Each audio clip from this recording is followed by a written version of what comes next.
We're trading in sizzling heat for rain and storms, what the severe threat looks like right now and this weekend, and see how Hurricane Lee has changed in just the past few hours. Plus, a tree falls in a car, sending someone to the hospital. A live look at the damage from the storm. WRAL's cameras were rolling as investigators searched and took items from 2 homes in Wake County. What search warrants reveal about the connection these locations have to the death of a woman found in Jordan Lake. Hundreds of North Carolinians are missing today, an event to bring those families together to help them find their loved ones. Right now at 7, taking a live look at radar as storms push out of our area. Parts of our area saw some severe weather over the last few hours. They moved quickly, but those storms left a mark. Thanks for joining us. I'm Ashley Rowe. And I'm Dan Haggerty. Take a look at some of the damage. We had trees falling down in several counties, as you can see here, at one point landing on a car. One person was hurt in that situation. We have live team coverage of this tonight, including a check on power outages. Let's begin with meteorologist Kat Campbell in the WRAL Severe Weather Center, tracking all of this, plus storms and activity in the tropics. Kat. It's been a busy evening in the WRAL Severe Weather Center. The good news is that the radar is showing big signs of improvements at this hour, and that's great news for high school football tonight. We have a little bit of lightning left in Warren County and Northampton County. Elsewhere, no more lightning left, and the bulk of the rain is close to the North Carolina-Virginia border, moving to the north away from us. We don't have anything else looming to the south that would be headed into our area as of right now, and that's good news. But boy, those storms packed a punch this afternoon. We have reports of wind damage across the viewing area, as well as a couple reports of small hail, and of course that's led to some power outages. So some folks still dealing with some of the impacts of those storms. Here's a plus side to the storms, though. Check out our temperatures. 71 in Rocky Mount, 70 in Goldsboro, 77 in the Triangle. Feeling great after a stretch of triple-digit heat that we've endured this week. We see the heat back off over the weekend, but additional storm chances return, and some of those storms could be strong to severe again tomorrow. Let's update you on Hurricane Lee. It's still a powerful Category 4 hurricane, but it's not as strong as it was last night. That's because it's run into some wind shear today. There's no eye evident at the moment, but top winds 150 miles per hour. So this is definitely still a powerful, dangerous hurricane. Model trends today, no big surprises. I think the biggest trend is it slowed down a little bit, but still the closest model track to North Carolina is still about 400 miles offshore. I'll have a closer look at the steering currents with a slower storm coming up. Okay, Kat, we'll check back in just a bit. Let's go back to talking about that damage, though. WRAL's Carly Haynes just arriving in Benson, that's Johnston County, joining us live. So, Carly, give us a lay of the land there. We got some trees down and power lines.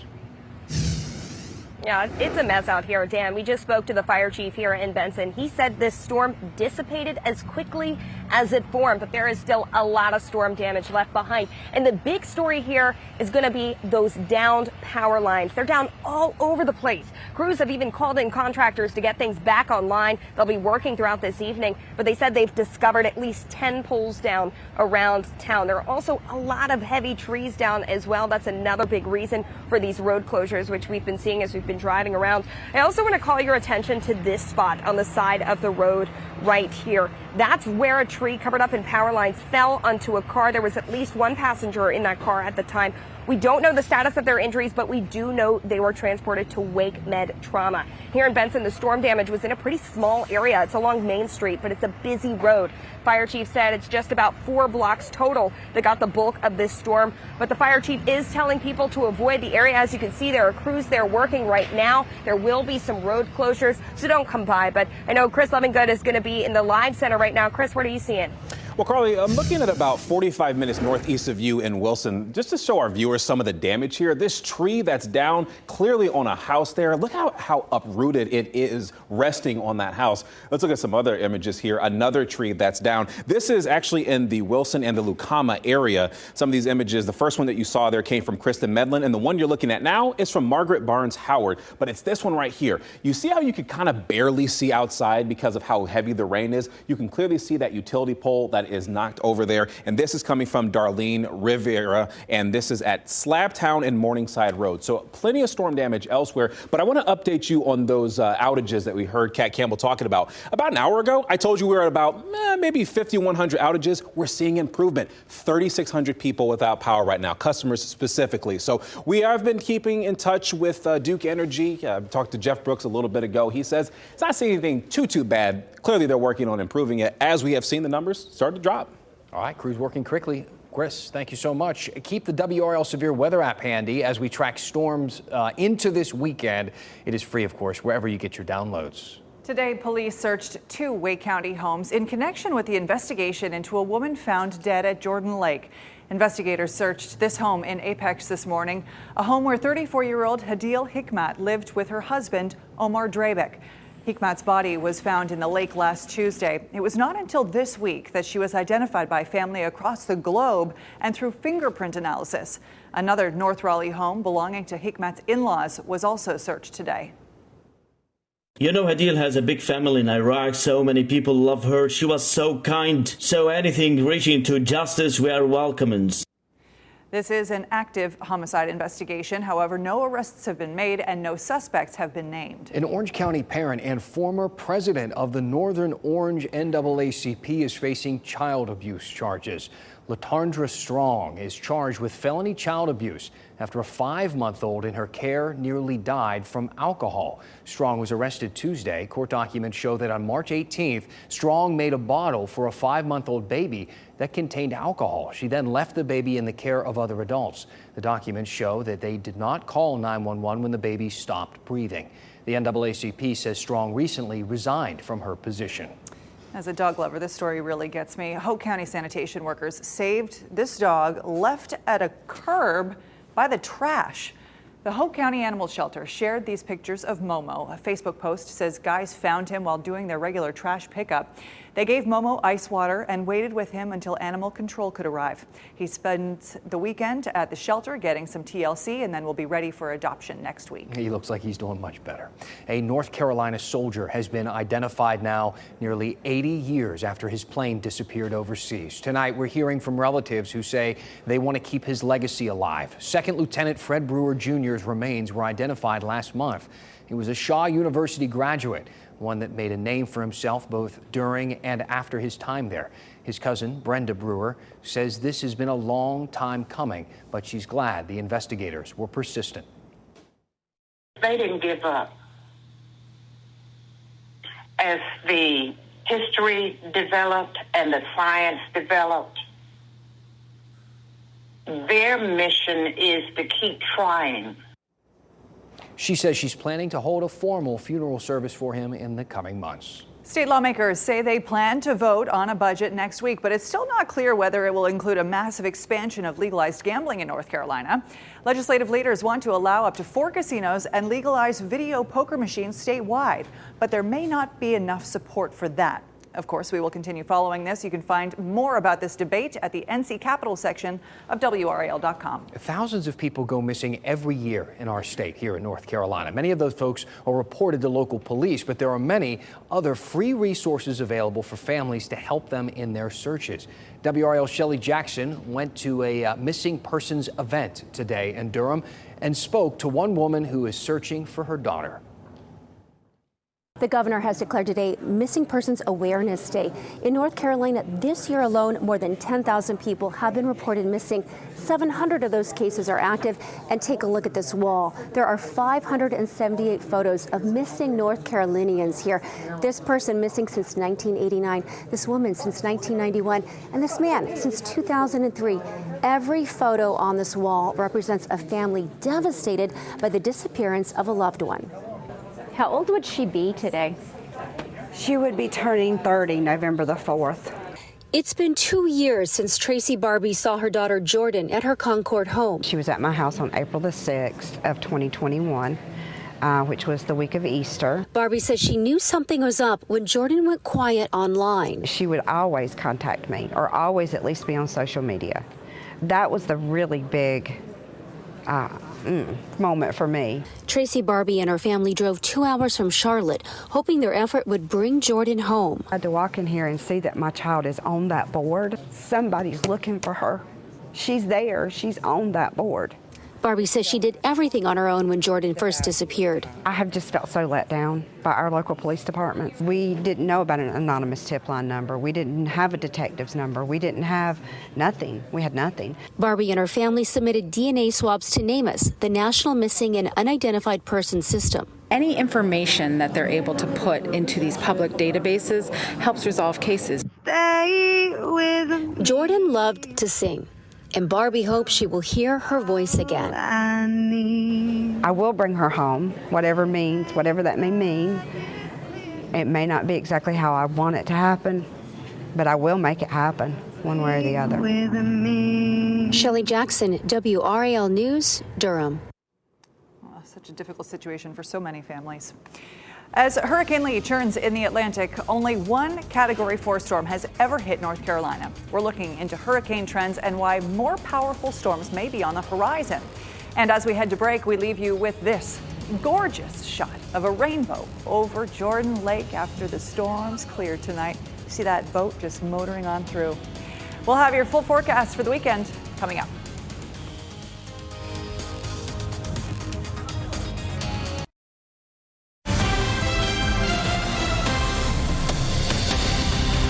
Back as we go in depth, let's get right into the mailbox tonight. We got a ton of emails this week to dan@WRAL.com. And just a reminder, or for people seeing this segment for the first time, it's a bit different than the typical news segments that you'll see. We discuss some pretty difficult topics. It's often controversial, and there are rarely two sides to the stories that we discuss. Sometimes it's more like 10 different sides. Your opinions and feedback are pivotal to how we cover them. So please email me at dan@WRAL.com. Now, we started the week talking about curfews for kids as Fayetteville considers one to curb youth violence there. Now, we discussed why the police chief there wants one and how countless research projects show that they don't really work.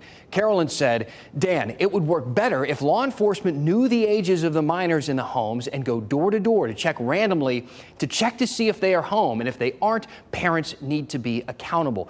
This sounds very effective, but it's also a little terrifying, isn't it?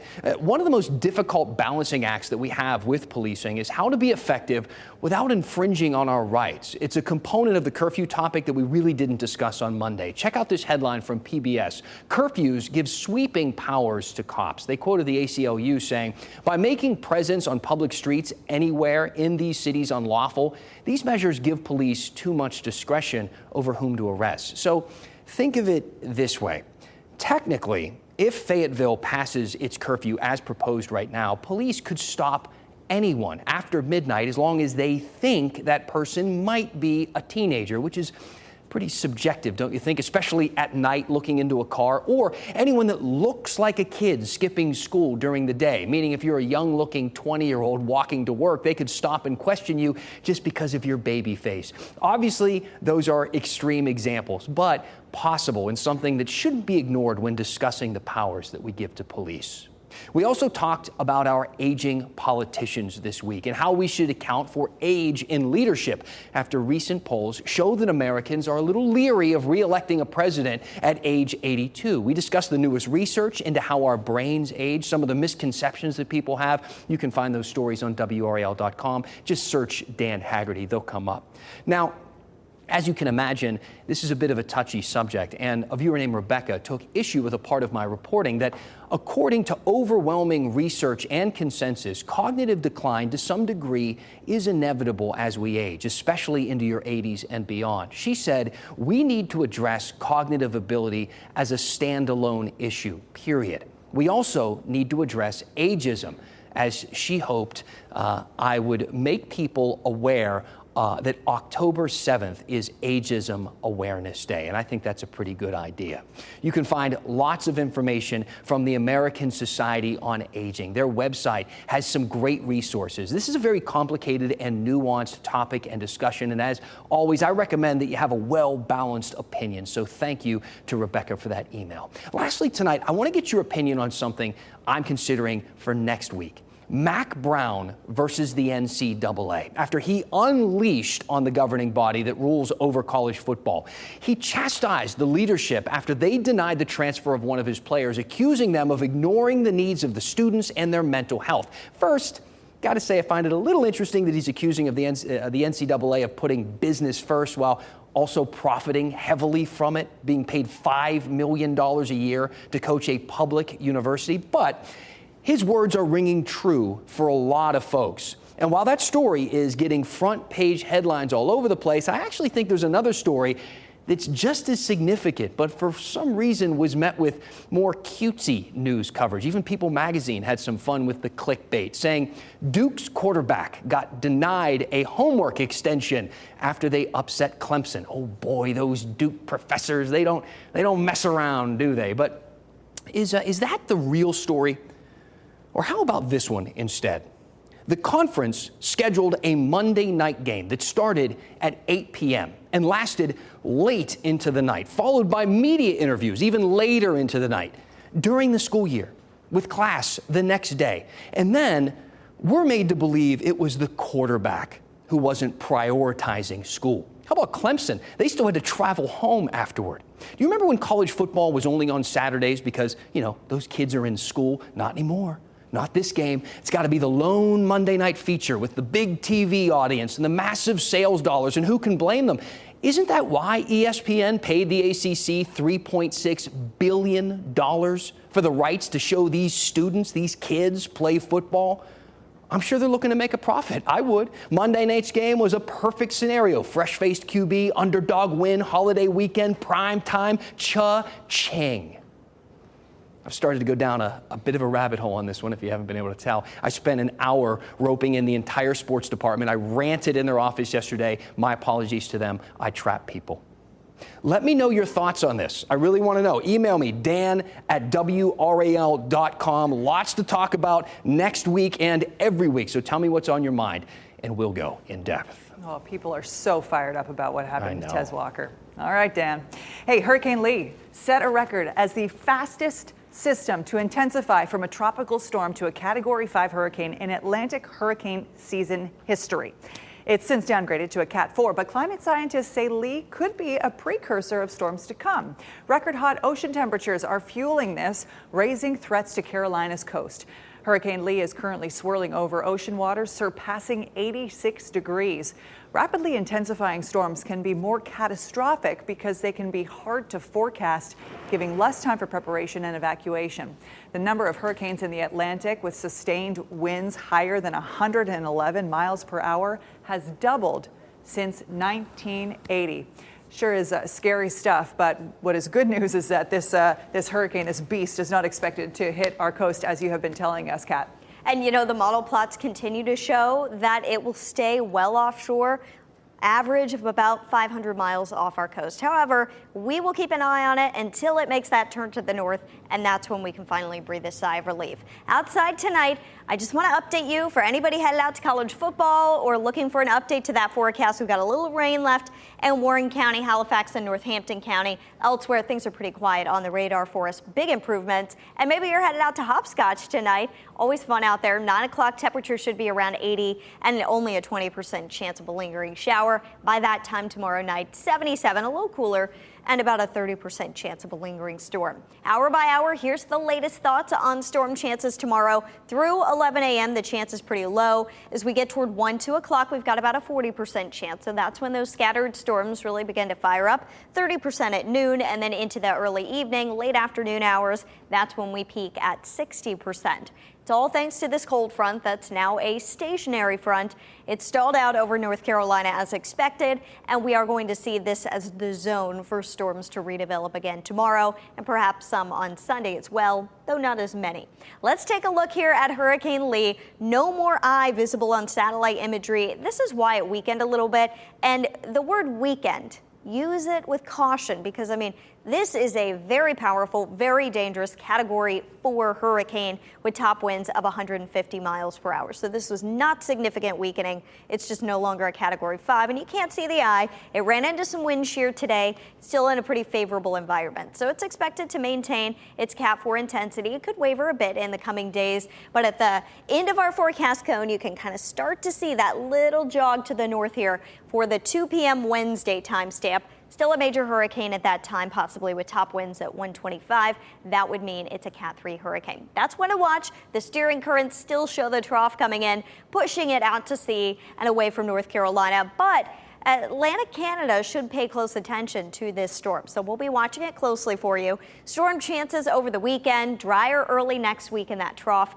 Could bring some really nice weather by the end of next week. Fingers crossed, we'll keep an eye on it too. That does look beautiful. Thanks, Kat. A local tennis coach from Nigeria gains national attention for expanding the game. Coming up, how he's opening doors to help more young people learn to play. Next. A local tennis coach, originally from Nigeria, is helping more young people learn the game. Moses Igbenovia, best known as Coach Moses, also trains his daughters in the sport. He hopes to help more families overcome the steep costs of competing in tennis. Coach Moses was chosen to appear in a series of ads promoting the U.S. Tennis Association. Kim Roberts with the Raleigh Tennis Association says the coach is a gift to the game. His energy is infectious, his laugh. He's so genuine, and people are drawn to that. And we're so thankful to have Coach Moses teaching tennis, because he's just bringing in the folks to the tennis courts to give it a try. How exciting. Coach Moses was first inspired to play himself after meeting the legendary Arthur Ashe in 1977. The North Carolina Courage has a chance to win back-to-back championships tomorrow at the NWSL Championship Cup Final. The Courage hosts Racing Louisville FC at 12:30 at Wake Med Soccer Park in Cary. The winning club will split a $1 million prize. The Courage advanced to the final after a dramatic 1-0 win in the semifinals against the Kansas City Current. No club has ever won 2 consecutive Challenge Cups. Tickets are still available on the team's website. Good luck to them. Yeah, that'd be a nice accomplishment. And yeah, there's nice only been 4 too. Challenge Cups, so they would have 2 of the 4. That's awesome. Not bad. Thanks for being with us here on WRAL News tonight. Our next newscast is at 10 on Fox 50 and 11 on WRAL. Have a great night and a wonderful weekend. Keep watching WRAL News over the air Channel 34 and Spectrum Channel 1257.